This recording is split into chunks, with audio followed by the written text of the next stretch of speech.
Alessandro Romano stepped off the plane at Guadalajara International Airport with the kind of confidence that came from years of standing ovations. At 42 years old, he had played his violin in the finest concert halls across Europe. From Milan to Paris, from Vienna to London, people paid hundreds of dollars just to hear him play for 2 hours. His fingers had mastered the most difficult pieces ever written.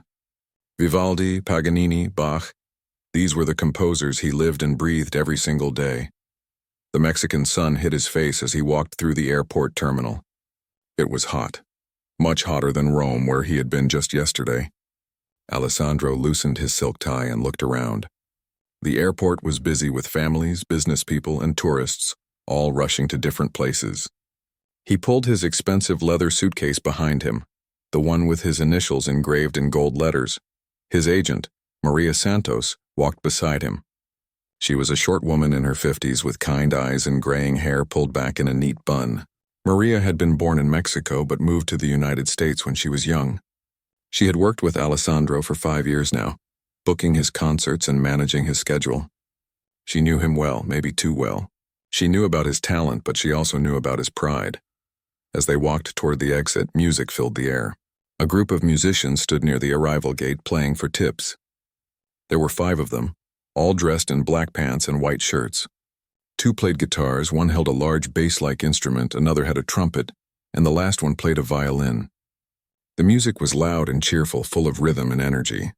People stopped to watch, some dropping coins into an open guitar case on the ground. Alessandro stopped walking. He looked at the musicians with a frown on his face. The violin player was young, maybe in his early 20s, and his fingers moved quickly across the strings. But to Alessandro it all seemed so simple, so basic. There was no complexity, no real challenge in what they were playing. "What is this music?" Alessandro asked Maria, though he already knew the answer. "Mariachi," Maria said quietly. "Traditional Mexican music." Alessandro shook his head slowly.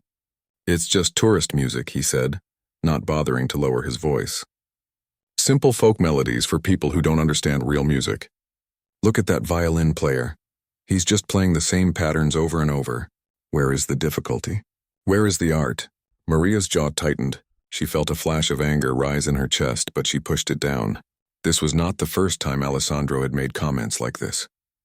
He believed classical music was the only music worth respecting. Everything else was beneath him. She had heard him say similar things about jazz in New Orleans and flamenco in Spain, but this felt more personal. This was her culture, her heritage, that he was dismissing so easily. "We should get to the hotel," Maria said, her voice colder than before.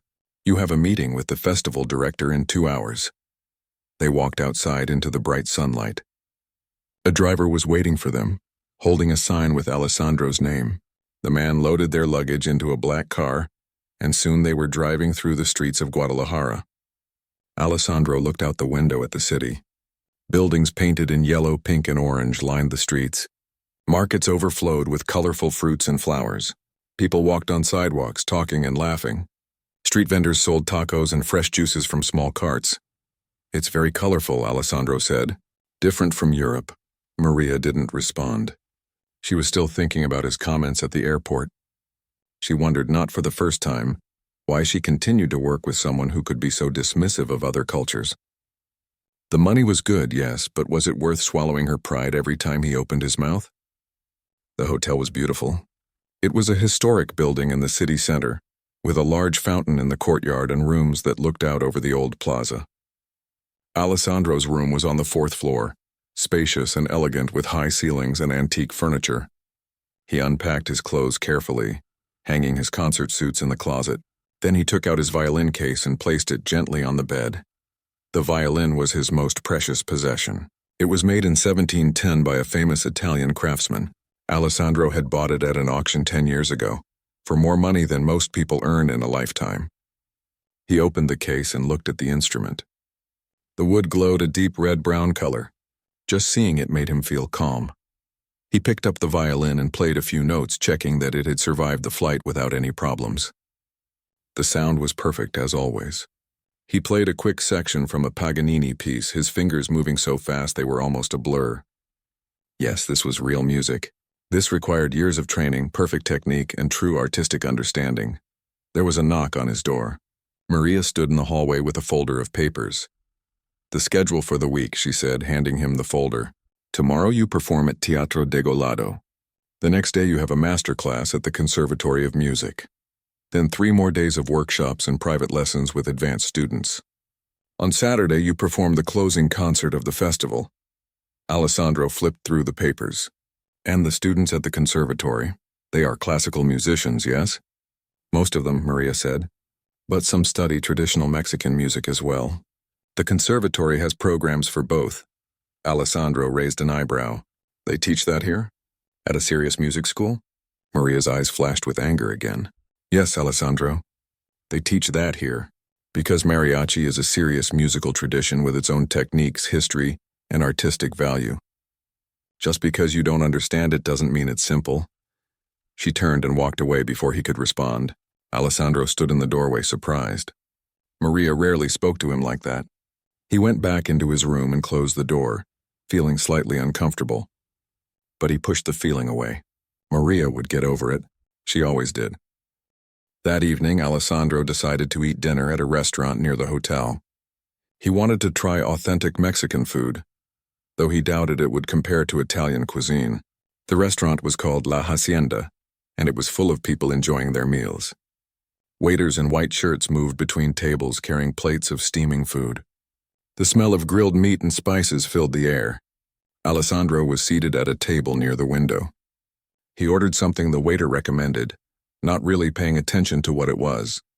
He was tired from traveling and just wanted a quiet meal before going to bed early. Tomorrow would be a big day, his first performance in Mexico. But the quiet meal he hoped for was not meant to be. About halfway through his dinner, he heard music starting up across the room. He looked up and saw them. Another mariachi band, this one with 6 musicians. They were dressed in full traditional outfits called charro suits. Black pants with silver buttons down the sides, short black jackets decorated with embroidered designs, white shirts and wide bow ties. They even wore the traditional wide-brimmed hats. The band started playing at a table where a man was celebrating his birthday. The family sang along, clapping and smiling. The music was loud, too loud for Alessandro. He tried to ignore it and focus on his food, but the band was moving from table to table now, playing requests for different guests. Then they approached his table. The trumpet player smiled at Alessandro and nodded, asking without words if he would like them to play something. Alessandro felt annoyed. He had been enjoying the quiet, and now this noise was right in front of him. He waved his hand dismissively, the way someone might shoo away a fly. "No, thank you," he said firmly. "I don't need any music." The musicians looked at each other, a bit surprised by his rude gesture, but they moved on professionally. They were used to all kinds of customers. But someone else had noticed Alessandro's behavior. At a table nearby sat a young woman eating dinner alone. She was in her late 20s, dressed in a smart business suit, black pants and a fitted blazer over a white blouse. Her dark hair was pulled back and she wore small gold earrings. She had been working on her laptop while eating. But Alessandro's dismissive wave had caught her attention. She watched him for a moment, noticing the expression on his face. It was clear he thought he was too good for this music, too sophisticated for these simple musicians. She had seen that look before, usually on tourists who didn't understand or respect Mexican culture. But something about this man's arrogance bothered her more than usual. The woman closed her laptop and stood up. She walked over to Alessandro's table with confident steps. He looked up, surprised to see her standing there. "Excuse me," she said in perfect English with just a slight accent. "I saw what you just did." Alessandro put down his fork. "I'm sorry?" "You waved away those musicians like they were nothing," she said. Her voice was calm but firm. "Do you have any idea who they are?" "That's Mariachi Alma de Mexico. They've played for presidents and won national competitions. They're some of the finest musicians in this country." Alessandro felt defensive. "I simply didn't want music with my dinner." "Is that a crime?" "No," the woman said. "But the way you did it was disrespectful. You treated them like they were bothering you, like their music was worthless." "I prefer classical music," Alessandro said stiffly. "I have dedicated my life to serious musical study." The woman smiled, but it wasn't a friendly smile. "Let me guess. You think mariachi is simple? Easy, not real music?" Alessandro didn't answer. But his face said everything. She reached into her purse and pulled out a business card. She placed it on his table. "You might learn something if you opened your ears instead of just your mouth," she said. Then she walked back to her table, paid her bill, and left the restaurant. Alessandro picked up the card and read it. It said, "Valentina Morales, Director, Conservatory of Music of Guadalajara." His face went pale. This was the conservatory where he would be teaching tomorrow. Alessandro did not sleep well that night. He kept thinking about the woman at the restaurant and the business card sitting on his nightstand. Valentina Morales, Director of the Conservatory. Of all the people in Guadalajara, why did he have to insult musicians in front of her? He told himself it didn't matter. He had done nothing wrong. He was simply honest about his musical preferences. If she couldn't handle that, it was her problem, not his. But still, sleep did not come easily. The next morning, Maria knocked on his door at 8 o'clock. She brought him coffee and a folder with information about Teatro Degollado, where he would perform that evening. The theater was over 150 years old and was considered one of the most beautiful in all of Mexico. Alessandro looked through the photos in the folder. The theater did look impressive, with red velvet seats and a painted ceiling that reminded him of opera houses in Italy. "Are you ready?" Maria asked. She still seemed a bit cold toward him after yesterday. "Yes," Alessandro said. "I'm always ready to perform." They spent the morning at the theater doing a sound check. Alessandro played through parts of his program while the sound technicians adjusted the microphones and speakers. The acoustics in the theater were excellent. His violin sounded rich and full in the large space. The theater workers watched him practice, impressed by his skill. By the time they finished, Alessandro felt much better. This is what he did best. This is where he belonged, on stage, playing the music he loved. That afternoon, he rested at the hotel. He took a long shower, ate a light lunch, and took a short nap. Before every concert, he followed the same routine. It helped him stay calm and focused. At 5 o'clock, he dressed in his concert clothes, black pants, a white shirt, and a black jacket. He looked at himself in the mirror and felt satisfied. He looked like what he was, a professional musician at the top of his field. The concert began at 7:30. The theater was completely full. Every seat was taken. Alessandro stood backstage holding his violin, listening to the audience talking and laughing as they found their seats. The festival director, an older man named Señor Gutierrez, came to wish him luck. "We are very honored to have you here," Señor Gutierrez said, shaking Alessandro's hand. "Not many European maestros come to perform in Guadalajara." "Thank you," Alessandro said. "I'm happy to be here." The lights in the theater dimmed. The audience became quiet. Alessandro walked onto the stage. The spotlight was bright and warm on his face. He bowed to the audience, and they clapped politely. He placed his violin under his chin, took a breath, and began to play. For the next 90 minutes, Alessandro was in his own world. His fingers flew across the strings. He played Vivaldi's Four Seasons, followed by a complex piece by Paganini that few violinists could master. Then he played something slower and more emotional by Bach. Every note was perfect. Every phrase was beautiful. The audience sat completely still, not wanting to miss a single sound. When he finished, the audience exploded with applause. They stood up, clapping and cheering. Alessandro bowed again and again, feeling the satisfaction he always felt after a perfect performance. This is why he did what he did. This feeling made all the practice, all the travel, all the sacrifice worth it. After the concert, there was a reception in the theater lobby. Important people from the city came to meet Alessandro and congratulate him. Business people, politicians, music lovers, they all wanted to shake his hand and tell him how much they enjoyed his performance. Alessandro smiled and thanked them, accepting their praise graciously. This was also part of his job, and he had learned to do it well. Then he saw her. Valentina Morales stood near the back of the room holding a glass of wine. She wore a dark blue dress and her hair was down now, falling in waves past her shoulders. She looked different from last night, softer somehow, more elegant. But when their eyes met across the room, her expression was cool and neutral. Alessandro excused himself from the conversation he was having and walked over to her. He didn't know exactly what he was going to say, but he felt he should say something. "Good evening," he said.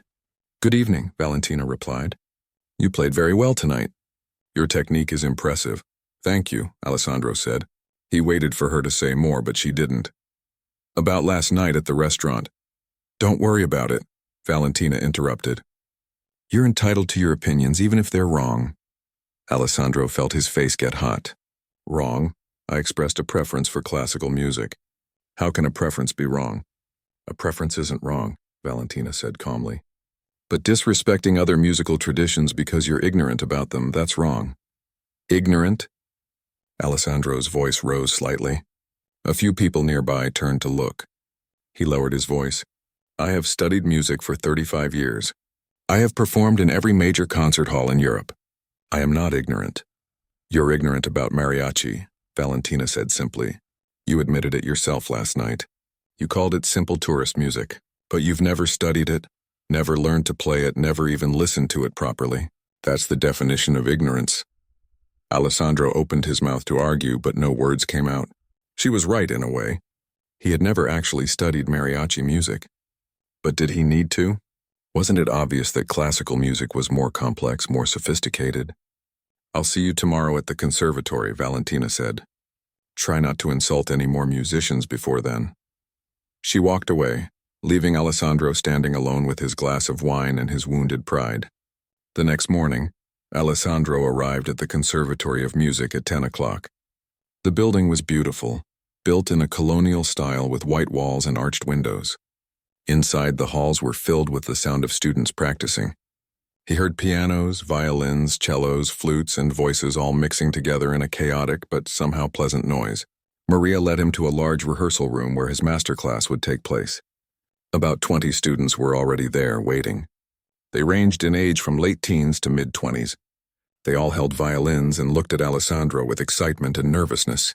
This was a big opportunity for them, to learn from a famous European maestro. Valentina was already in the room, standing at the front. She wore black pants and a simple gray sweater. Her hair was pulled back again in a professional style. When Alessandro entered, she smiled, a polite, professional smile that didn't reach her eyes. Everyone, please welcome Maestro Alessandro Romano, she said. The students clapped. Maestro Romano is one of Europe's finest violinists, and we're very lucky that he's agreed to share his knowledge with us today. Alessandro set down his violin case and looked at the students. Thank you for that introduction, Director Morales. I'm pleased to be here. He opened his case and took out his violin. Who would like to play first? A young man in the front row raised his hand nervously. I will, Maestro. Good, Alessandro said. What is your name? Carlos, sir. And what will you play for me, Carlos? I prepared the Mendelssohn Violin Concerto first movement. Excellent choice, Alessandro said. Please begin. Carlos placed his violin under his chin and began to play. He was good, very good for his age. His technique was solid and his tone was pleasant. But there were small problems. His bow arm was slightly too tense. His vibrato was inconsistent. After about 2 minutes, Alessandro held up his hand. Stop there, please, he said. You're doing many things well, Carlos. But let me show you something about your bow arm. Alessandro demonstrated the proper technique, explaining how relaxing the shoulder would give more freedom to the arm and create a better sound. Carlos tried it and immediately sounded better. They worked together for about 15 minutes. Alessandro was a good teacher, patient and clear in his explanations. He knew exactly what Carlos was doing wrong and how to fix it. The other students watched carefully, learning from Carlos's lesson. After Carlos, several other students played. Alessandro helped each one, pointing out mistakes and showing them better techniques. He was in his element here.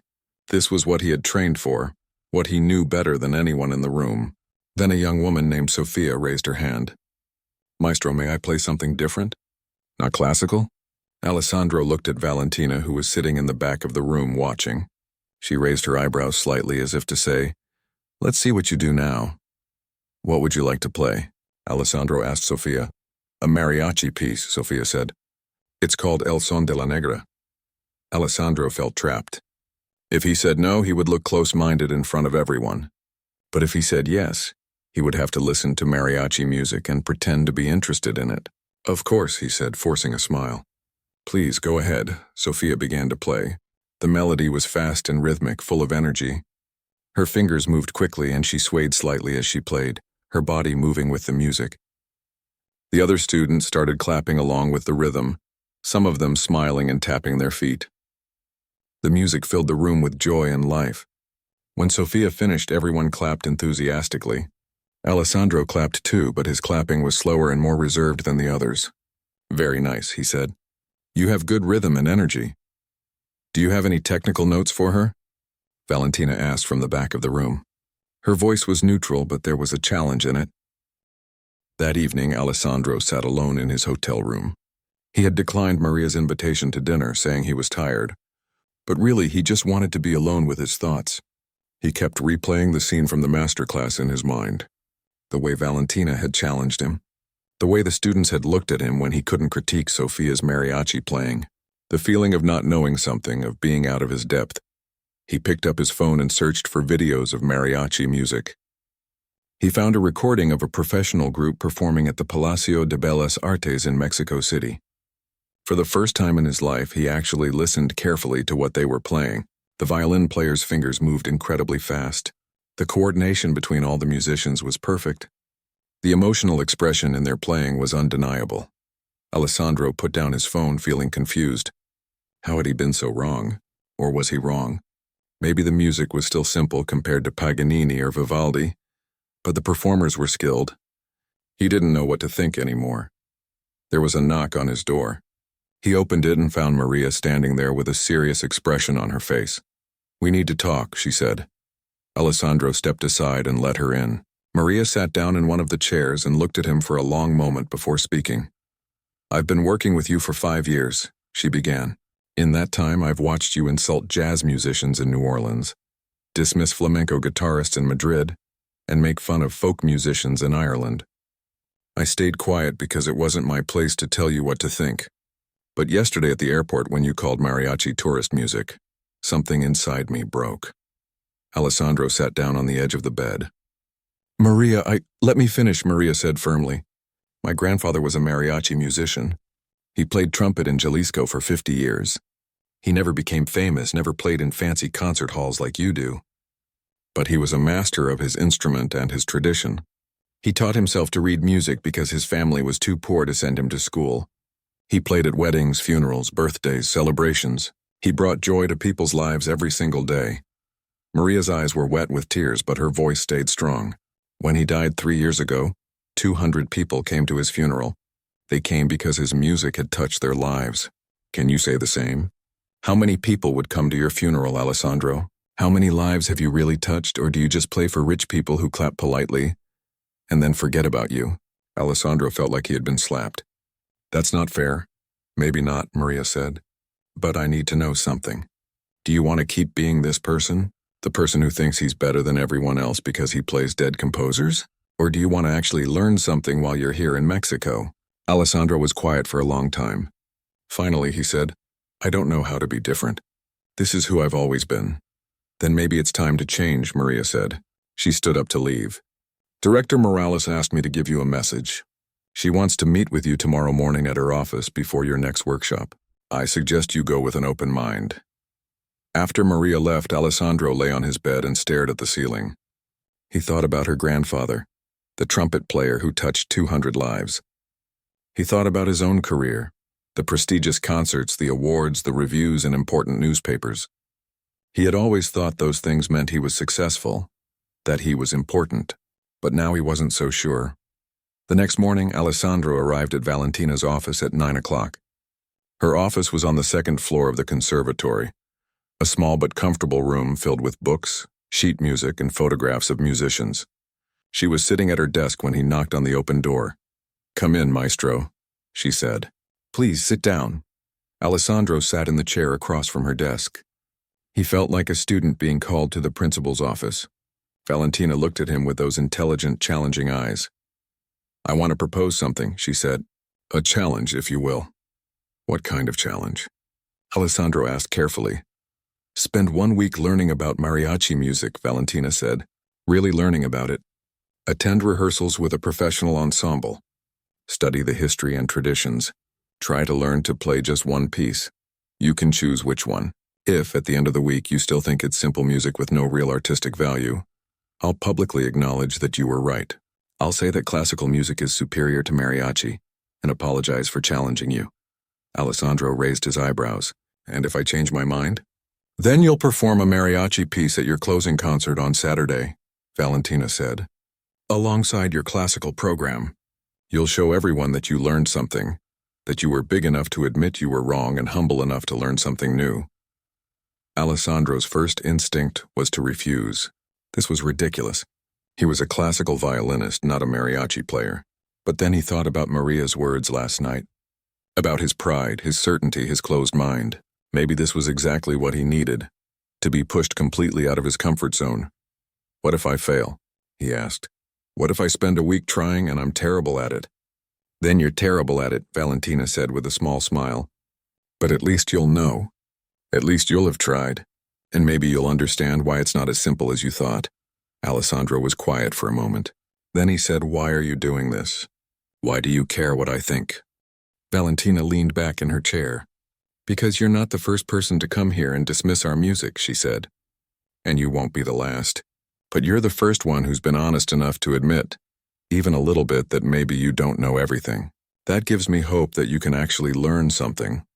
She pulled a business card from her desk drawer and wrote something on the back. This is the address of Mariachi Nuevo Jalisco's rehearsal space. They're one of the best groups in the city. I called their director, Don Javier, and told him about you. He's willing to let you observe their rehearsals and even work with you. But you have to go with respect and humility. Can you do that? Alessandro took the card and looked at it. The address was in a neighborhood he didn't know. I'll try, he said. That's all I'm asking, Valentina said. Come back here on Friday afternoon and tell me what you've learned. Then we'll see if you're ready to perform on Saturday. Alessandro stood up to leave. At the door, he turned back. Why did you study classical music if you think mariachi is just as good? I don't think mariachi is just as good as classical music, Valentina said. Alessandro felt a flash of satisfaction, so she did agree with him. But then she continued. I think they're both valuable in different ways.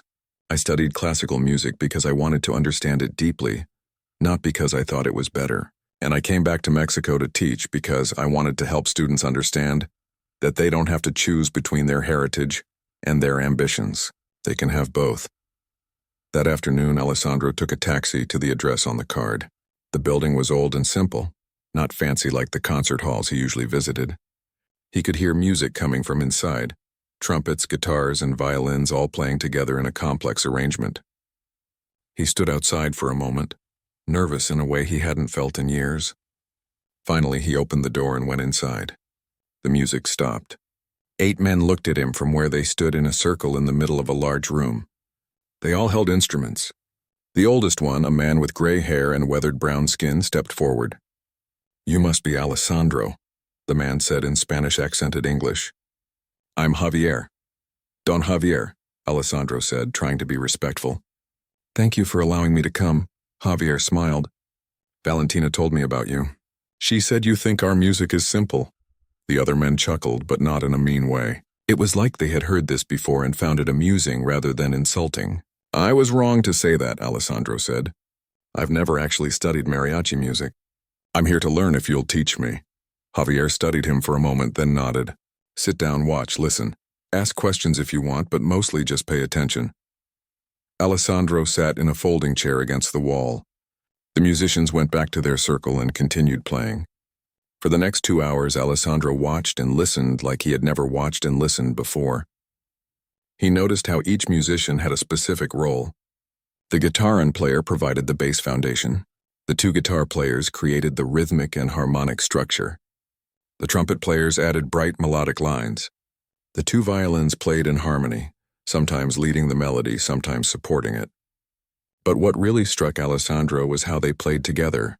In classical music, musicians followed a conductor and read sheet music. But these mariachi players looked at each other constantly, communicating with tiny nods and glances. They breathed together. They felt the rhythm together. It was like watching 8 people share one heartbeat. When they took a break, Javier came over to Alessandro. What do you think? It's more complex than I expected, Alessandro admitted. The way you all coordinate without a conductor, that's remarkable. Javier laughed. We've been playing together for 20 years. We don't need a conductor. We know each other's sounds like we know our own voices. He sat down next to Alessandro. Tell me, how long have you been playing violin? Since I was 6, Alessandro said. 36 years. And how long do you think it takes to become a good mariachi violinist? Javier asked. Alessandro thought about it. I don't know. 5 years? 10? I started learning when I was 5, Javier said. I'm 63 now. I'm still learning. He let that sink in for a moment. Every style of music has depth if you look for it. The question is, are you willing to look? Or do you just want to stand on top of your mountain and pretend there are no other mountains? Alessandro felt his face get warm. These were simple men with simple words, but they were teaching him things that his expensive teachers in Europe had never taught him. I want to look, he said quietly. Good, Javier said. Then tomorrow you'll start learning to play with us. Not just watch, play, bring your violin. That night Alessandro couldn't sleep again, but this time it was for a different reason. He was excited, and also terrified. He had spent his entire adult life being the best person in every room. Tomorrow he would be the worst. The beginner, the student. He wasn't sure if he was ready for that, but he also knew that he had to try. In the morning, he returned to the rehearsal space with his violin. The mariachi players were already there warming up. When Alessandro walked in, they all smiled at him. Ready to work? Javier asked. Yes, Alessandro said. What should I start with? We'll teach you La Negra, Javier said. It's a classic son jarocho. Fast, rhythmic, lots of energy. Should be easy for someone with your technical skills. The way he said it, Alessandro couldn't tell if Javier was being serious or sarcastic. One of the violin players, a man named Miguel, came over. Here's the basic melody, he said. He played a line on his violin. It was fast and bouncing, with a rhythm that felt unfamiliar to Alessandro's fingers. Let me try, Alessandro said. He placed his violin under his chin and attempted to copy what Miguel had just played, but immediately something was wrong. The rhythm wasn't coming out right. His bowing felt stiff and awkward. The notes were correct, but the feeling was all wrong. Miguel watched patiently. You're thinking too much, he said. In classical music, you think first, then play. In mariachi, you feel first, then play. Try again, but this time close your eyes and feel the rhythm in your body. Alessandro closed his eyes and tried again. It was still wrong, but slightly better.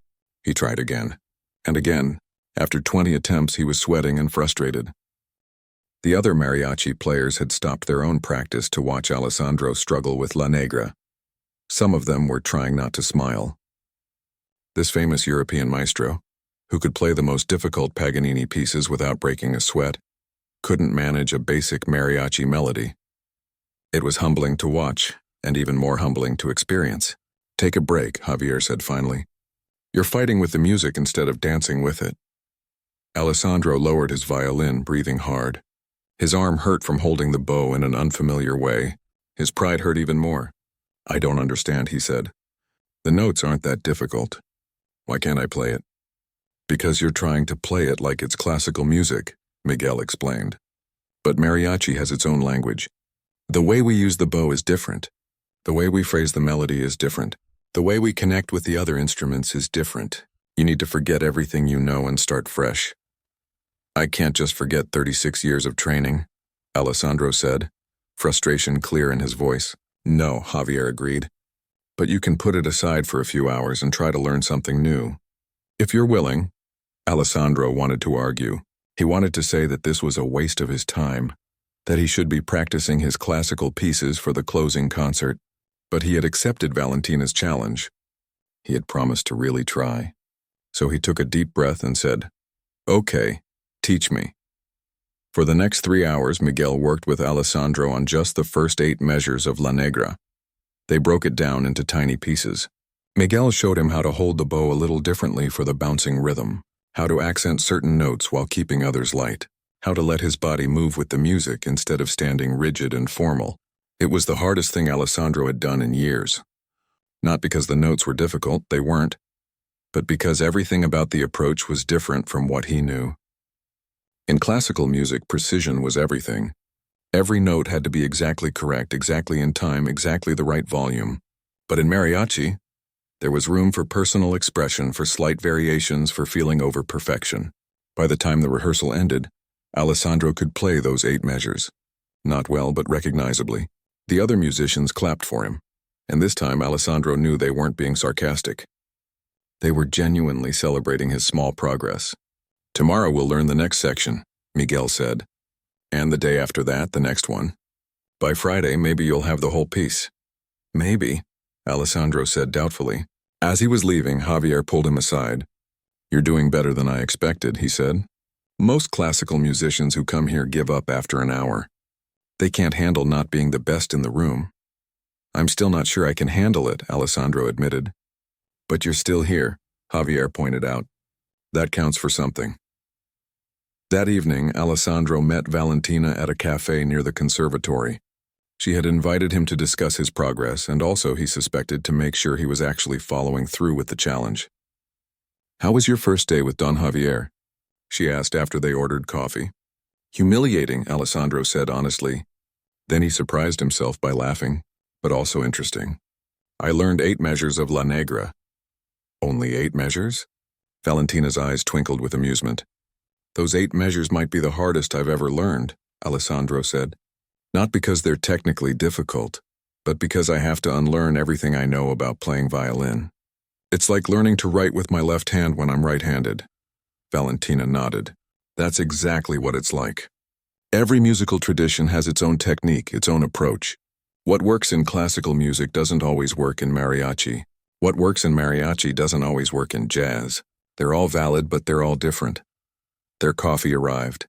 Alessandro stirred sugar into his, thinking. "Can I ask you something?" he said. "Of course." "Why did you leave New York and come back to Guadalajara?" Alessandro asked. "You could be performing in America, making more money, having a bigger career. Why come back here to teach?" Valentina was quiet for a moment, looking out the window at the people walking by on the street. "Because I was good in New York," she said finally. "Very good, technically. I played all the right pieces in all the right ways, but something was missing. I felt like I was pretending to be someone else, like I was wearing a costume that didn't quite fit." She turned back to look at Alessandro. "Then my grandmother got sick and I came home to visit her. One night my cousins had a party, and there was a mariachi band playing. My grandmother asked me to play with them just for fun. I hadn't played mariachi in years, not since I was a teenager. But I picked up the violin and started playing, and suddenly I felt like myself again, like I could breathe." "So you gave up your career in America?" Alessandro asked. "No," Valentina said firmly. "I redirected it. I came back here and started teaching. Now I help students who feel like they have to choose between being serious musicians and staying connected to their culture. I show them that they can be both, that they don't have to abandon their heritage to be respected." Alessandro understood what she wasn't saying out loud, that he represented everything she was fighting against. The idea that classical music was the only music worth taking seriously, that European traditions were somehow more valuable than Mexican ones. "I'm sorry," he said quietly. "For what?" Valentina asked. "For making you and your students feel like their music wasn't important," Alessandro said. "For being exactly the kind of person who makes them think they have to choose." Valentina smiled, and this time it was warm and genuine. "The fact that you can see that now means you're learning, not just about mariachi, but about something bigger." They talked for another hour, about music and culture and teaching. Alessandro found himself relaxing, saying things he rarely said to anyone. He told her about the pressure he felt to always be perfect, to always be the best, about how exhausting it was to maintain his reputation, about how he sometimes wondered if anyone actually cared about his playing, or if they just came to his concerts because it was the fashionable thing to do. Valentina listened without judgment. Then she said, "Can I show you something tomorrow afternoon? Before your rehearsal with Don Javier?" "What is it?" Alessandro asked. "A surprise," Valentina said with a mysterious smile. "Just trust me." The next afternoon, Valentina picked up Alessandro from his hotel in her car. She drove through the streets of Guadalajara, away from the tourist areas and the nice neighborhoods into areas that looked rougher and poorer. Alessandro tried not to show his nervousness. "Where are we going?" he asked. "To meet someone," Valentina said. They pulled up in front of a small house with peeling paint and a yard full of children's toys. Valentina got out of the car and Alessandro followed. She knocked on the door and a woman in her 30s answered. When she saw Valentina, her face lit up with joy. Maestra Valentina, she exclaimed, hugging Valentina tightly. I didn't know you were coming today. I wanted to surprise you, Valentina said. This is Alessandro, a musician from Italy. Alessandro, this is Rosa. Rosa invited them inside. The house was small and simple, but clean and full of love. 3 children were doing homework at a table in the kitchen. In the living room, Alessandro saw a violin case sitting on the couch. Rosa was one of my students 5 years ago, Valentina explained. She grew up very poor, but she had incredible talent. The conservatory gave her a scholarship, and she studied with me for 4 years. Maestra Valentina changed my life, Rosa said, her eyes getting wet. I was going to drop out of school to work and help my family, but she convinced me to keep playing. She even paid for my books and my bus fare to school for 2 years. Alessandro looked at Valentina with new eyes. She had never mentioned this side of her work. Now Rosa teaches violin to children in this neighborhood, Valentina continued. 20 students, all from families who can't afford private lessons. She teaches them for free after she finishes her day job at a restaurant. One of the children, a girl about 10 years old, came over shyly. Are you really from Italy? She asked Alessandro. Yes, Alessandro said, kneeling down to her level. Do you play violin? The girl nodded. Miss Rosa is teaching me. I'm not very good yet. Everyone starts somewhere, Alessandro said gently. Can you play something for me? The girl's eyes got wide with excitement and fear. She ran to get her violin, a cheap instrument that was clearly old and well used. She played a simple scale carefully and slowly. When she finished, she looked up at Alessandro hopefully. That was wonderful, Alessandro said, and he meant it. There was something pure in the way this child played, something joyful despite her cheap violin and lack of formal training. Keep practicing. You're going to be very good someday. The girl beamed and ran back to her siblings to tell them what the man from Italy had said about her playing.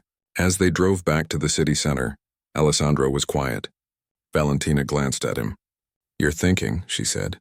I'm realizing something, Alessandro said slowly.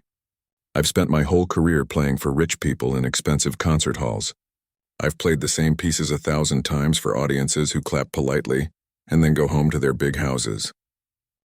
Wednesday morning arrived with bright sunshine and the sound of church bells ringing across the city. Alessandro woke up early, his fingers still sore from the previous day's practice. He looked at his hands and saw small calluses forming in different places than usual. His classical playing used certain parts of his fingers, but mariachi playing used others. His body was literally changing to accommodate this new style of music. He arrived at the rehearsal space at 9 o'clock, eager to continue learning. But when he walked in, he found not just Mariachi Nuevo Jalisco, but another group as well, a group of younger musicians probably in their 20s, setting up their instruments on the other side of the room. Good morning, Javier said with a big smile. Today you're going to learn something important about mariachi. It's not just about playing your instrument well. It's about listening to others and finding your place in the group. The younger group was called Mariachi Los Herederos, the inheritors. Their leader was a woman named Carmen, who played the vihuela, a type of high-pitched guitar. She greeted Alessandro with a warm handshake. Don Javier told us you're learning La Negra, Carmen said. That's perfect. It's one of the first songs we teach beginners. We'll play it together and you can try to follow along. Alessandro felt his stomach drop. Follow along? He had only learned 8 measures. But before he could protest, both groups began to play. The room filled with sound, multiple violins, guitars, trumpets, and a guitar bass all playing together in perfect harmony. The rhythm was infectious. People passing by on the street stopped to listen through the open windows. Alessandro tried to join in when his 8 measures came up.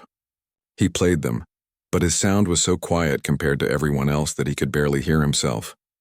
Miguel, playing next to him, noticed and leaned over during a break in the music. Play louder, Miguel shouted over the sound. Don't be shy.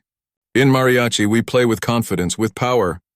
Alessandro tried again, this time pressing harder with his bow. The sound was louder but also scratchy and rough. Some of the other musicians glanced at him, but no one stopped playing. They just kept going, carrying the music forward even though Alessandro was clearly struggling. When the song ended, everyone was smiling and energized. Everyone except Alessandro, who felt frustrated and embarrassed. He had played in front of kings and presidents without feeling nervous, but here, In this simple room with these musicians, he felt like a failure. Javier must have seen the expression on his face because he came over and put a hand on Alessandro's shoulder. "Don't be discouraged," he said. "You're thinking about it wrong. In classical music, you practice alone until you're perfect, then you perform. In mariachi, we learn by playing together, by making mistakes together. It's not about being perfect. It's about being part of something bigger than yourself." "But I'm bringing the whole group down," Alessandro said. "No," Javier said firmly.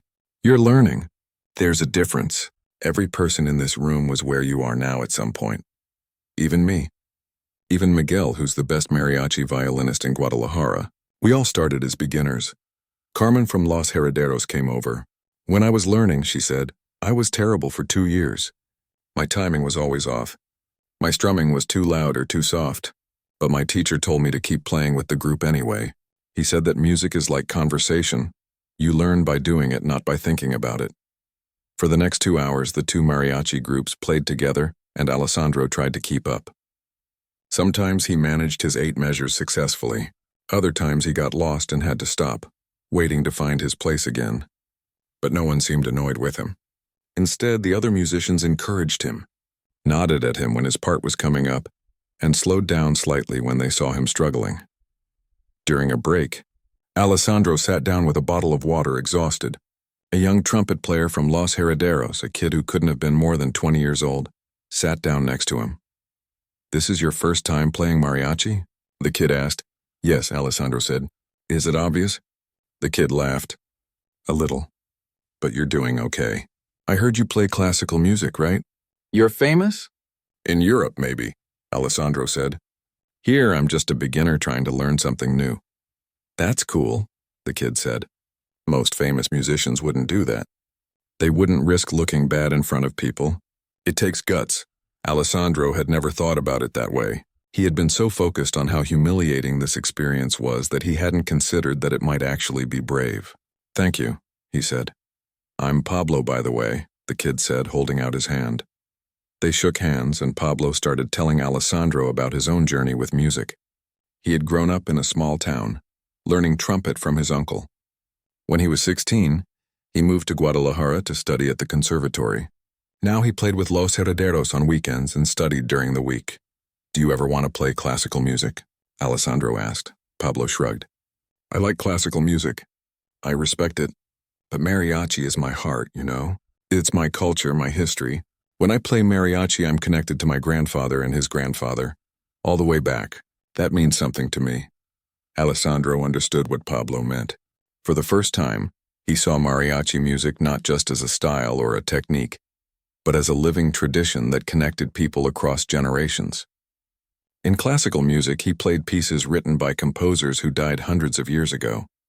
But in mariachi, the tradition was alive, constantly evolving, passed down from teacher to student in an unbroken chain. That afternoon, Valentina came to watch the rehearsal. She sat in the back of the room, quietly observing. When the groups took another break, she came over to Alessandro. "You're improving," she said. "I'm terrible," Alessandro corrected. "You're terrible compared to Miguel." Valentina agreed with a smile. "But you're much better than you were 2 days ago. And more importantly, you're trying. That's what matters." She sat down next to him. "I want to tell you something," she said. "When I was at Juilliard, I had a teacher who told me I would never be a great classical violinist because I played like a mariachi. He said my vibrato was too emotional. My rhythm was too loose, my style was too expressive. He wanted me to be more controlled, more precise, more European." "What did you do?" Alessandro asked. "I tried to change," Valentina said. "For 2 years I worked on playing exactly the way he wanted. I practiced for 8 hours a day, trying to eliminate any trace of mariachi from my playing. And you know what? I got worse. My playing became stiff and lifeless. I was technically perfect but emotionally empty." She looked at Alessandro directly. "That's when I realized that the way I played mariachi wasn't a weakness. It was a strength. It gave me something unique, something that set me apart from every other classical violinist. So I stopped trying to play like everyone else and started playing like myself, a fusion of both traditions. And that's when I finally became good." Alessandro thought about this, All his life, he had tried to play exactly like his teachers, exactly like the great masters. He had never considered that his own background, his own personality, his own voice might be valuable. "Do you think it's too late for me?" he asked. "I'm 42. I've been playing the same way for 36 years. "It's never too late to grow," Valentina said. "But you have to want to. You have to be willing to be uncomfortable, to fail, to look stupid sometimes." "Are you willing?" Alessandro looked around the room at all these musicians who had welcomed him, taught him, encouraged him, even though he had insulted their music. "Yes," he said. "I'm willing." The rehearsal continued. Javier decided it was time to teach Alessandro more of La Negra. Miguel broke down the next section, explaining the pattern, demonstrating it slowly, then playing it at full speed. Alessandro watched his fingers carefully, trying to understand not just what notes to play, but how to play them with the right feeling. He tried the section. It was a disaster. He tried again. Still terrible. The third time was slightly better. By the 10th time, he could play it slowly. The other musicians waited patiently, talking among themselves, giving Alessandro space to struggle and learn. After an hour of work, Alessandro could play the second section at about half speed. It wasn't good, but it was progress. Javier suggested they try playing the whole song together again, with Alessandro playing his two sections as best he could. The music started. When Alessandro's first section came up, he played it and it actually sounded okay. But then came the second section, and he got lost. He stopped, his face red with embarrassment. But the other musicians just kept playing, and Miguel nodded at him, encouraging him to try again.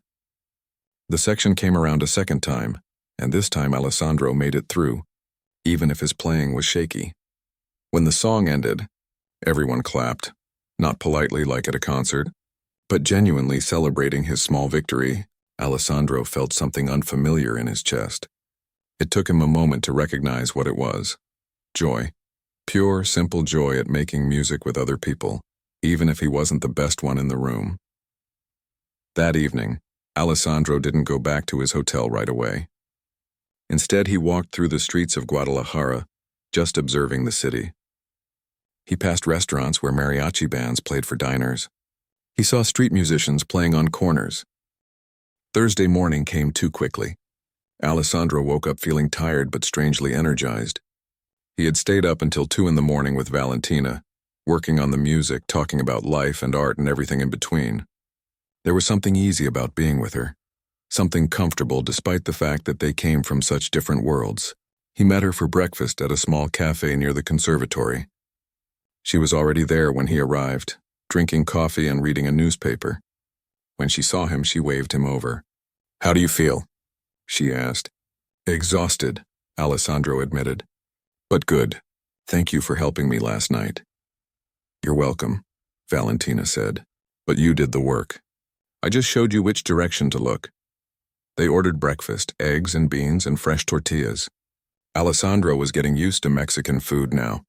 He even liked it. A week ago, he would have complained about missing Italian food. But now he was starting to see how narrow his world had been. "Today is your last full day with Don Javier," Valentina said. "Tomorrow you meet with me to go over your progress, and then Saturday is the concert." "Are you nervous?" "Terrified," Alessandro said honestly. "What if I fail? What if I get up on that stage and embarrass myself in front of everyone?" Valentina stirred her coffee thoughtfully. "Let me ask you something. Why did you accept this challenge? You could have said no. You could have left Guadalajara after the first concert and never come back. Why stay?" Alessandro thought about this.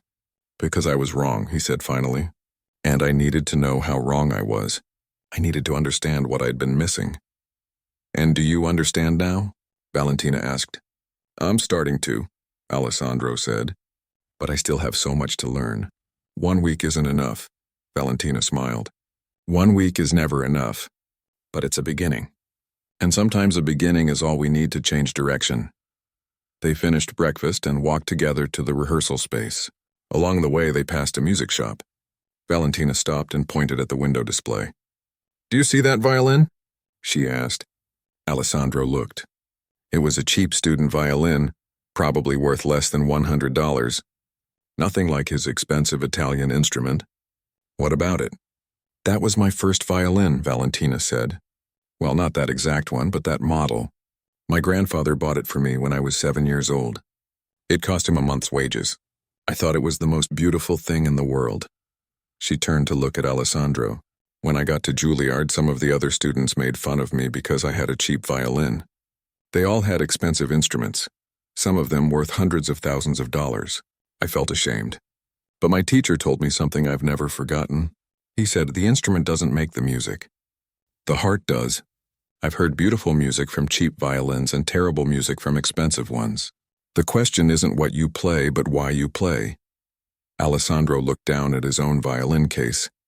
He had paid more for his instrument than many people earned in a year. He had always been proud of owning such a valuable violin, but now he wondered, had he been playing to show off his expensive instrument or to express something real? They arrived at the rehearsal space. Don Javier and the other musicians were already there, warming up. When they saw Alessandro, they greeted him warmly.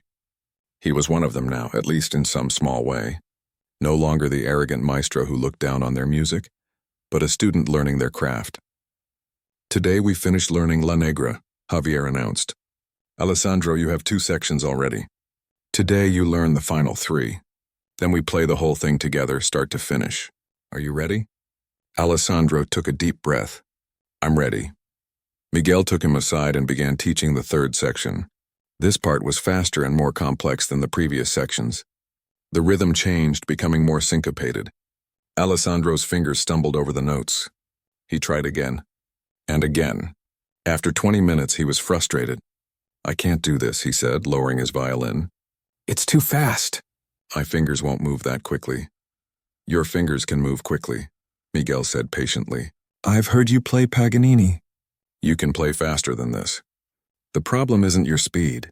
It's your thinking. What do you mean? Alessandro asked. Miguel thought for a moment, trying to find the right words. In classical music, you practice slowly and then speed up, right? You break everything down into small pieces and perfect each piece. But in Mariachi, we learn differently. We jump into the river and swim. We play at full speed from the beginning, even if we make mistakes. We let the rhythm carry us instead of trying to control it. But that's chaos, Alessandro protested. How can you play well if you're not in control? It's not chaos, Miguel said. It's trust. Trust in the rhythm, trust in your bandmates, trust in yourself. Here, let me show you. He counted off, and suddenly all the musicians started playing La Negra at full speed. The music was loud and fast and wild. Miguel grabbed Alessandro's arm and pulled him into the circle. Just play, Miguel shouted over the music. Don't think. Just feel the rhythm and play. Alessandro lifted his violin, his heart pounding. He started playing, trying to follow along. He made mistakes, lots of them. He played wrong notes, got lost in the rhythm, came in at the wrong time. But the other musicians just kept playing, their energy carrying him forward. And slowly, something started to click. His body began to understand the rhythm in a way his mind couldn't. His fingers found the patterns without him consciously thinking about each note. When the song ended, Alessandro was breathing hard, sweating, his heart racing. But he was also smiling, a huge, genuine smile. I did it, he said, surprised. I actually played the whole thing. You made about 50 mistakes, Javier said with a grin. But yes, you played the whole thing. And more importantly, you kept going. You didn't stop when you made a mistake. You just kept playing. That's the mariachi spirit. They took a break. Alessandro sat down, still catching his breath. He felt alive in a way he hadn't felt in years. All his life, his goal had been perfection, playing without mistakes, sounding exactly right, impressing audiences with his technical skill. But here, mistakes were just part of the journey. Nobody was keeping score. They were just making music together, and that was enough. Carmen from Los Herederos came over with a bottle of water. You're doing really well, she said. At this rate, you might actually be ready for the concert. Maybe, Alessandro said doubtfully. Or maybe I'll make a fool of myself. So what if you do? Carmen said with a shrug. Everyone makes a fool of themselves sometimes. The question is, are you going to let fear of looking foolish stop you from trying new things? She walked away before Alessandro could answer. But her question stayed with him. Was that what he had been doing his whole life? Avoiding anything that might make him look foolish? Staying in his comfort zone? Playing only the music he already knew he could play well? Never taking risks, never being vulnerable? The afternoon session was intense. Miguel and Javier worked with Alessandro on the remaining sections of La Negra, breaking them down, playing them slowly, then gradually speeding up. By 3 o'clock, Alessandro could play the entire piece from start to finish. Not perfectly, far from it, but recognizably with at least some of the right feeling. Then Javier announced it was time for the real test. "We're going to play it 5 times in a row," he said. "Full speed, no stops, no do-overs. If you make a mistake, keep going. Just like a real performance." Alessandro felt panic rising in his chest. 5 times? He could barely play it once. But before he could protest, the music started. He had no choice but to jump in and try. The first time through was rough. He made many mistakes, got lost twice, and had to stop and restart several times to find his place. But by the second time, he was doing better. By the third time, he was actually starting to enjoy himself.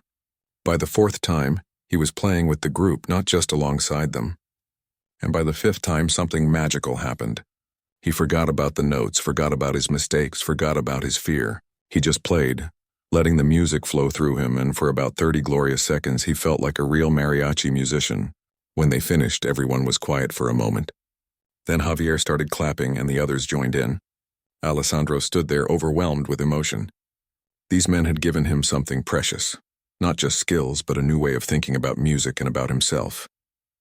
"Thank you," Alessandro said, his voice rough. "Thank you for teaching me, for being patient with me, for accepting me even though I insulted your music." Javier came over and put a hand on Alessandro's shoulder. "Everyone deserves a second chance," he said. "And you took yours. You didn't just say sorry with words. You said sorry by trying, by learning, by respecting what we do. That takes a bigger man than most." That evening, Alessandro went back to his hotel feeling both exhausted and exhilarated.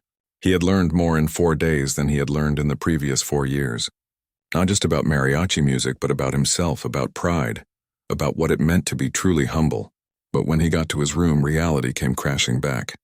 He only had 2 days until the concert. 2 days to perfect a piece of music that he had just learned. 2 days to prepare himself to perform in front of hundreds of people in a style that was completely foreign to him. Friday morning arrived with clouds covering the sun. Alessandro woke up feeling strangely calm. Yesterday he had been panicking, but today he felt centered. He had done the work. He had learned what he could learn in 1 week. Now all he could do was show up and give his best effort. He dressed carefully and packed his violin. Before leaving the hotel, he looked at himself in the mirror. He looked different somehow, though he couldn't quite explain how.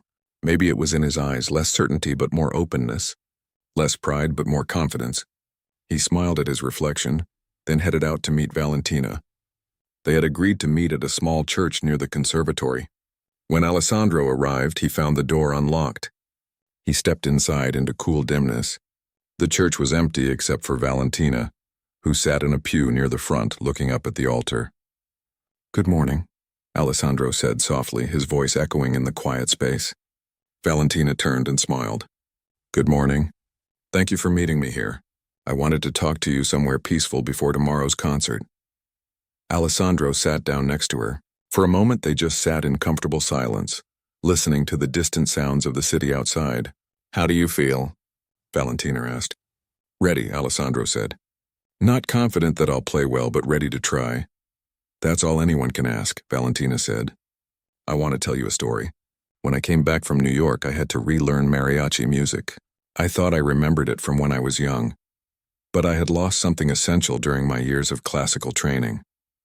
I had lost the ability to play from my heart instead of my head."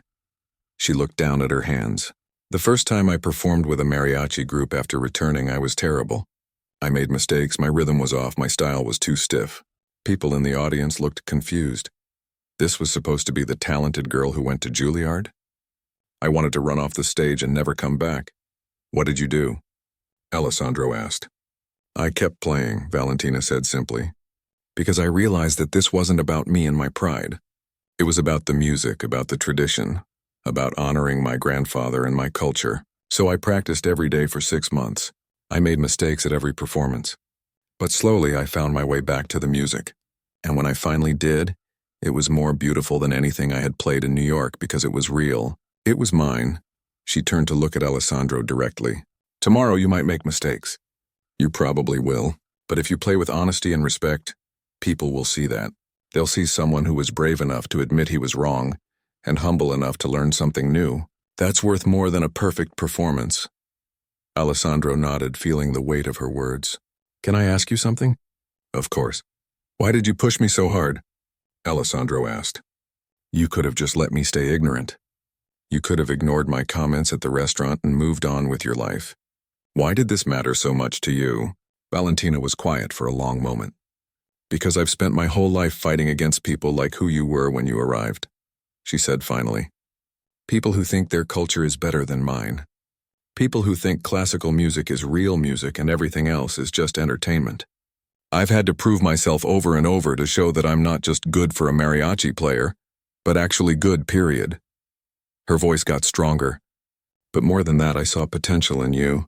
I saw someone who was talented but trapped by his own beliefs. And I thought, if I could help one person understand, if I could help one person see beyond their own cultural bias, maybe that would make a difference. Maybe that would make all the fights I've had worth something. Alessandro felt a wave of emotion. I'm sorry, he said, for being that person. For making you and others feel like they had to prove themselves. For being so blind. You don't need to apologize anymore, Valentina said gently. You've already shown you're different through your actions this week. Words are easy. What you did, really learning, really trying, really opening yourself to something new, that's what matters. They sat in silence for a few more minutes. Then Valentina said, Are you ready to play for me? I want to hear where you are with La Negra. Alessandro took out his violin. His hands were steady as he placed it under his chin. He closed his eyes for a moment, thinking about everything he had learned this week. About Don Javier and Miguel, about Pablo and Carmen, about the little girl who had played her scale with such hope, about the old man in the plaza singing Cielito Lindo, about Maria's grandfather who touched 200 lives. Then he began to play. He played La Negra from start to finish. He made mistakes, several of them. His rhythm wobbled in a couple of places. One section was slightly too slow, but he played with feeling, with joy, with respect for the tradition he was trying to honor. And when he finished, he opened his eyes to see Valentina smiling with tears on her cheeks. That was beautiful, she said. Not perfect, but beautiful, real, honest. That's exactly what people need to hear tomorrow. Alessandro sat down, feeling relief wash over him. Do you really think I'm ready? I think you're as ready as you're going to be in 1 week, Valentina said. But remember, this isn't the end. This is just the beginning. If you keep learning, keep growing, keep opening yourself to new things, who knows what you might become. They left the church and walked through the streets of Guadalajara together. Valentina pointed out different places. The house where a famous mariachi composer lived, the plaza where the first mariachi festival was held, the restaurant where her grandfather used to play every Friday night. This city is full of music history, she said, just like Vienna or Milan or any European city. But it's a different kind of history. Not written down in books, not studied in universities, but alive in the streets, passed down through families, lived every day. They stopped at a small market to buy lunch. Alessandro watched Valentina interact with the vendors, laughing, joking, completely at ease. He realized that he had spent his whole life in concert halls and hotels, never really experiencing the places he visited. He performed, he received applause, and then he moved on to the next city. But he never really saw anything, never really connected with anyone. What are you thinking? Valentina asked, noticing his thoughtful expression. I'm thinking that I've wasted a lot of my life, Alessandro said. Traveling the world but never really seeing it. Meeting people but never really knowing them. Playing music but never really understanding what it means to people. You haven't wasted it, Valentina said. You were learning what you needed to learn. Now you're ready to learn something different. That's not waste, that's growth. They found a bench in a small park and ate their lunch, tacos and fresh fruit. Alessandro watched children playing nearby, their laughter mixing with the sound of a fountain. An elderly couple walked past holding hands. A street vendor called out selling ice cream. It was such a simple, ordinary scene, but Alessandro felt deeply moved by it. This was life. This was what mattered. Not concert halls and applause, but moments like this. Simple, real, human. Valentina, he said suddenly, what are you doing after the festival ends? She looked at him with surprise. I'll be here working at the conservatory. Why? I was thinking, Alessandro said carefully, what if we worked together on something? A project that combines classical and mariachi music? I could stay for a few more weeks, maybe a month. We could create something new, something that shows how these traditions can speak to each other. Valentina's eyes lit up. Are you serious? Very serious, Alessandro said. This week has shown me that I have so much more to learn, and I think we could teach each other. You could help me understand mariachi deeply, and I could share what I know about classical music. Together, maybe we could create something neither of us could create alone. Valentina was quiet for a moment, thinking. Then she smiled. I would like that very much. But first you have to survive tomorrow's concert. Fair enough, Alessandro said with a laugh. They spent the rest of the afternoon at the conservatory. Valentina showed Alessandro the different studios, introduced him to other teachers, showed him the archive of traditional Mexican music that the conservatory was preserving. Alessandro was fascinated. He had never considered that traditional music needed to be preserved and studied just like classical music did.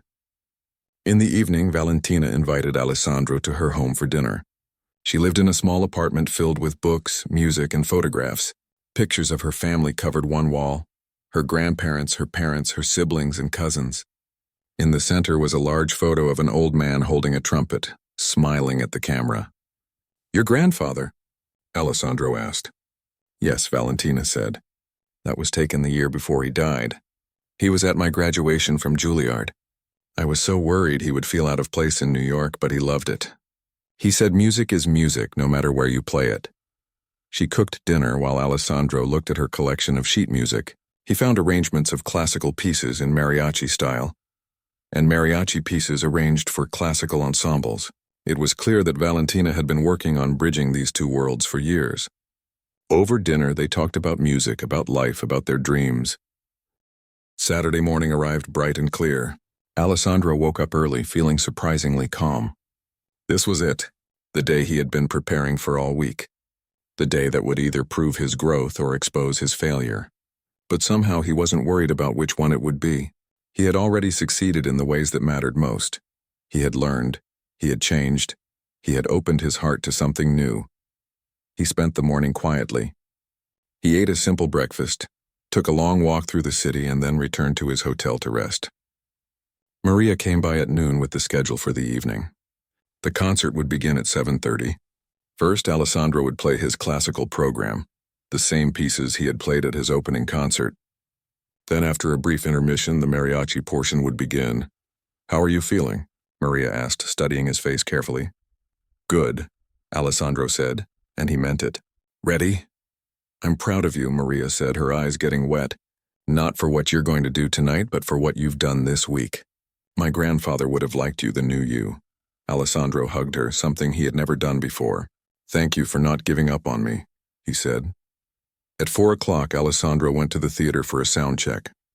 The building was empty except for technicians preparing the lights and sound. He walked onto the stage and looked out at the rows of red velvet seats. In a few hours, every seat would be filled with people. Some would come expecting to see the famous European maestro they had heard about. Others would come curious about what he had learned. All of them would be watching to see if he failed or succeeded. He practiced his classical pieces first. His fingers knew this music intimately. It was like speaking his native language after trying to learn a foreign one. Easy, comfortable, safe, but also somehow less exciting than it used to be. The notes were perfect, but he found himself thinking about how to add more feeling, more life, more of what he had learned from mariachi into his classical playing. Then Valentina arrived with Mariachi Nuevo Jalisco. Don Javier, Miguel, and the other 6 musicians greeted Alessandro warmly. They set up their instruments, and together they practiced La Negra. Alessandro was nervous, but the mariachi players surrounded him with their confidence and support. When he made a mistake, they just smiled and kept playing. When he got lost, Miguel would catch his eye and nod him back into the rhythm. After the rehearsal, Don Javier gathered everyone together. Tonight is important, he said. Not just for Alessandro, but for all of us. We're showing the world that mariachi music can stand alongside classical music, that they can speak to each other, that they can learn from each other. So play with pride, play with joy, and play with love. The musicians nodded, understanding the significance of what they were doing. Then they left to get dressed in their charro suits. the traditional black outfits with silver decorations. Alessandro went to his dressing room. Maria had arranged for a special outfit for him, a fusion of classical concert attire and traditional charro elements. Black pants and a white shirt like his usual concert clothes, but with a short black charro jacket decorated with subtle embroidery. It was a symbol of what he had learned, not abandoning his own tradition but opening it up to include something new. As he was getting dressed, there was a knock on the door. Valentina entered wearing a beautiful dress, deep red with black lace, elegant and traditional at the same time. Her hair was pulled back and she wore silver earrings that caught the light. "You look beautiful," Alessandro said. "Thank you," Valentina said. "You look good too." "Nervous?" "Yes," Alessandro admitted. "But in a good way." Valentina came closer. "I want you to remember something tonight. You're not performing to prove anything. You're not performing to impress anyone. You're performing to share what you've learned, to honor the tradition that Don Javier and his musicians shared with you, and to be honest about your journey. That's all? That's all?" Alessandro said with a nervous laugh. "That seems like a lot." "You can do it," Valentina said firmly. "I believe in you." At 7 o'clock, the theater began to fill. Alessandro peeked through the curtain and saw the audience arriving. There were his usual fans, wealthy patrons of the arts, music critics, classical music lovers. But there were also many Mexican families, some dressed in their finest clothes, coming to see if this Italian maestro really had learned to respect their music. He saw Rosa, his student from the poor neighborhood, sitting with her family. He saw Pablo, the young trumpet player, in the audience with what looked like his whole extended family. At 7:30, the lights dimmed. The audience fell silent. Alessandro walked onto the stage to thunderous applause. He bowed, placed his violin under his chin, and began to play. For the first half of the concert, he played his classical program. But something was different this time. He played with more emotion, more freedom, more heart than he ever had before.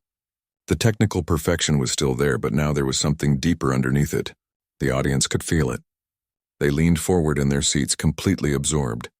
When he finished the first half with a passionate Bach piece, the audience erupted in applause. They stood, they cheered, they called for an encore. Alessandro bowed deeply, his heart full of gratitude. But he knew this wasn't the real test. That was still to come. During the intermission, Alessandro changed into his fusion outfit. His hands were shaking slightly now. The easy part was over. Now came the moment that would define this entire week. Maria came to his dressing room.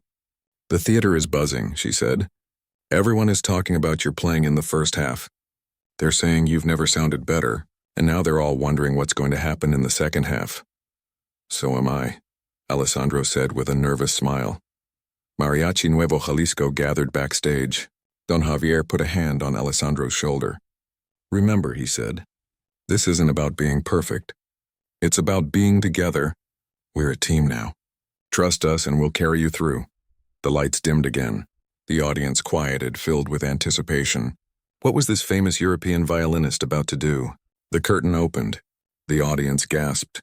Instead of Alessandro standing alone on stage, there were 9 people, Alessandro and the 8 members of Mariachi Nuevo Jalisco, all dressed in their charro suits, their instruments glinting under the stage lights. Alessandro stepped forward to the microphone. "Good evening," he said, his voice echoing through the theater. "Tonight I want to tell you a story. 1 week ago I came to Guadalajara thinking I was coming to teach. I believed that I, with my European training and my classical education, had something to offer Mexican musicians. I was wrong." A murmur went through the audience. This was not what anyone had expected. "Instead, these musicians taught me," Alessandro continued, gesturing to the mariachi players behind him. "They taught me about humility, about respect, about opening yourself to traditions that are different from your own. They taught me that all music has value, that all traditions deserve honor, and that the best way to learn is to admit what you don't know." He paused, looking out at the audience. He could see Valentina sitting in the front row, tears already streaming down her face. "Tonight I am going to play mariachi music for you," Alessandro said. "I will not play it perfectly. I have only been learning for 1 week. I will make mistakes, but I will play it with respect, with gratitude, and with all of my heart, because that's what these musicians have taught me matters most." He turned to face the ensemble. Don Javier nodded. The guitar-on player plucked the first deep note. The guitars began their rhythmic strumming. The trumpets lifted ready, and then Alessandro lifted his violin and began to play La Negra. From the very first note, the audience was transfixed. Not because Alessandro played perfectly. He didn't. He made several mistakes, his timing wavered in a couple of places, and there was one section where he almost got lost entirely. But none of that mattered. What mattered was the joy in his playing, the respect in every note, the way he listened to the other musicians and tried to blend his voice with theirs. The mariachi musicians played beautifully, their sound filling the concert hall with energy and life.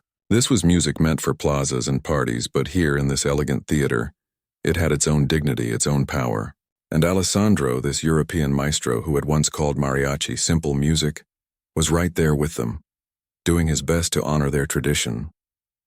When the song ended, there was a moment of silence. Then the audience exploded. They stood, they cheered, they whistled and stomped.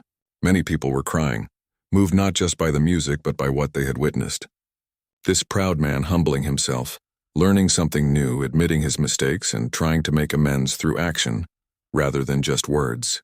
But the performance wasn't over.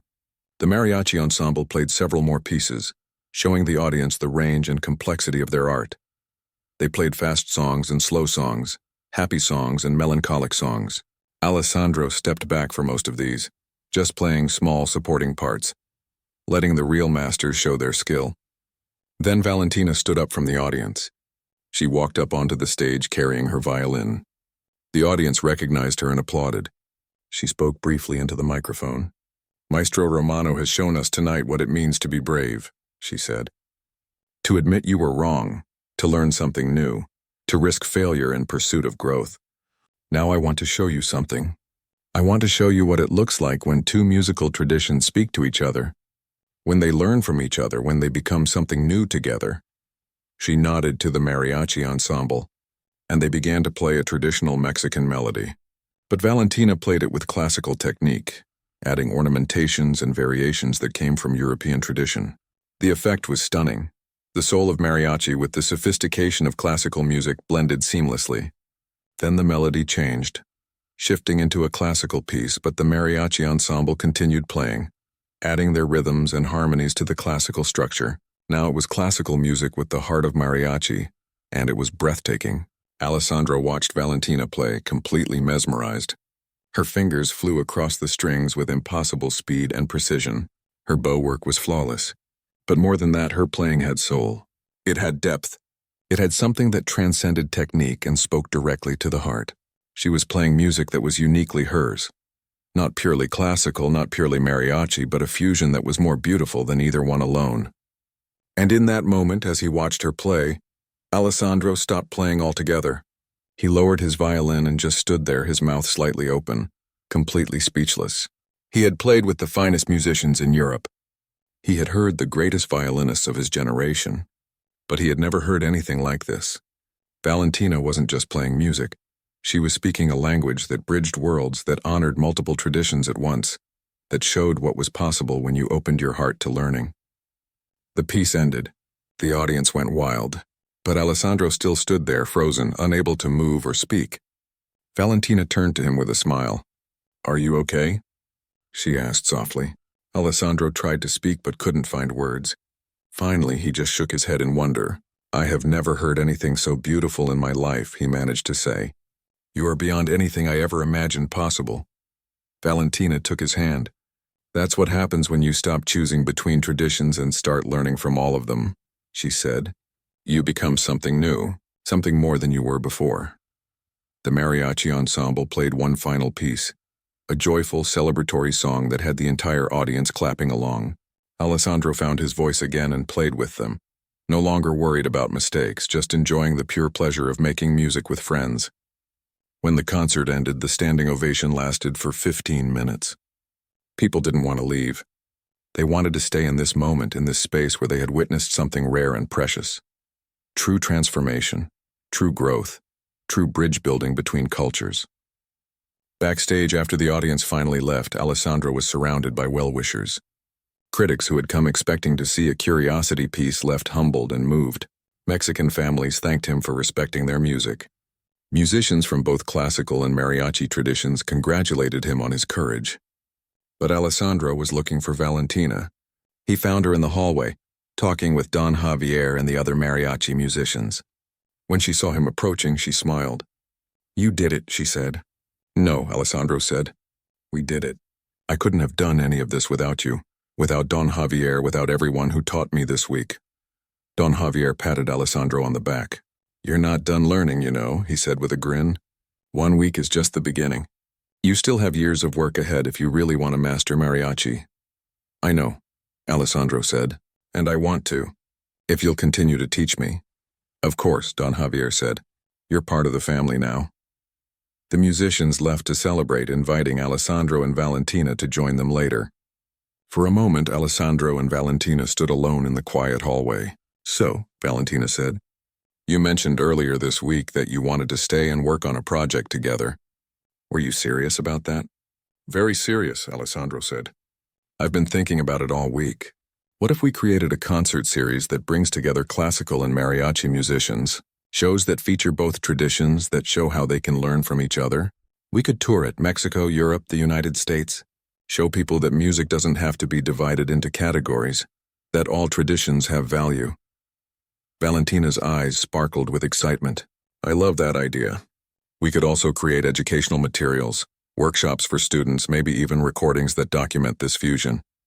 "Yes," Alessandro said, his excitement growing. "And the funding I mentioned, I really do have connections who might support this. Let me make some calls next week. Together, we could make this happen." They walked out of the theater together into the warm night air. The streets were still busy with people.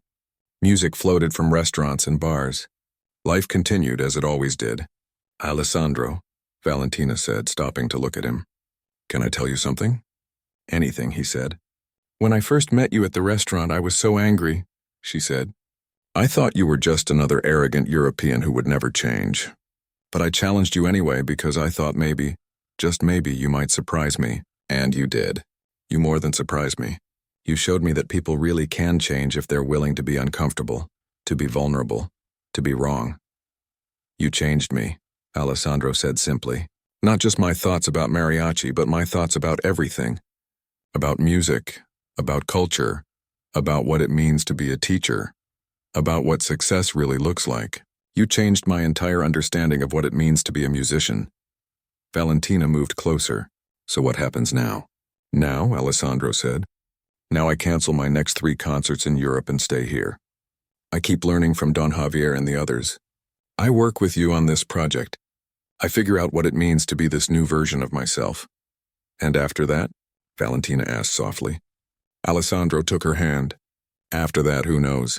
Maybe we create something beautiful together. Maybe we change the music world even just a little bit. Maybe we help students understand that they don't have to choose between their heritage and their dreams. Or maybe we just make good music and help people enjoy life more. Isn't that enough?" Valentina smiled. "That's more than enough." They stood there on the street holding hands while music played somewhere nearby and the city lived its life around them. Alessandro thought about how far he had come in just 1 week. From an arrogant maestro who thought he knew everything, to a student who understood how much he had to learn. From someone who stood on his mountain alone, to someone who was ready to explore all the other mountains in the world. "Can I tell you what the best part of this week was?" Alessandro asked. "What?" "The moment I stopped trying to be perfect," he said. "The moment I accepted that I was going to make mistakes, that I was going to fail sometimes, that I wasn't going to be the best person in the room. That moment freed me. For the first time in my life, I felt like I could breathe."